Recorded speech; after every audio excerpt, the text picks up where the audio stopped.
Buongiorno e ben ritrovati con una nuova edizione del TG Flash di New Sicilia.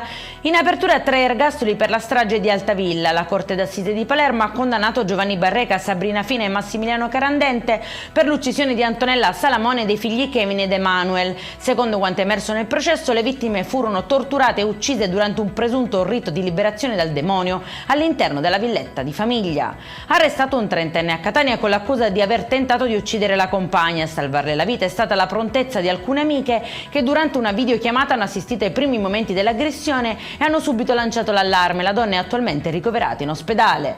Spari nella notte sempre nel capoluogo etneo, presa di mira una macelleria di via Stazzone. 2 persone con il volto coperto arrivate a bordo di uno scooter avrebbero esploso diversi colpi di arma da fuoco contro la saracinesca dell'attività. Sul posto la polizia ha trovato almeno 6 bossoli, le indagini sono in corso.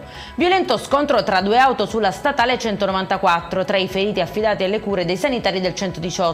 Momenti di paura dopo l'impatto, i vigili del fuoco sono intervenuti per estrarre 2 occupanti rimasti bloccati tra le lamiere. Coinvolti nell'incidente anche altri 3 veicoli. E in chiusura saldi estivi al via in Sicilia. Da domani, sabato 4 luglio, parte la stagione degli sconti fino al 15 settembre. È previsto un giro d'affari da circa 350 milioni di euro nell'isola. Per le imprese si tratta di una boccata d'ossigeno dopo mesi difficili, anche se il settore del commercio continua a fare i conti con una crisi profonda. Per questa edizione è tutto, prossimo appuntamento alle 19:30, buona giornata.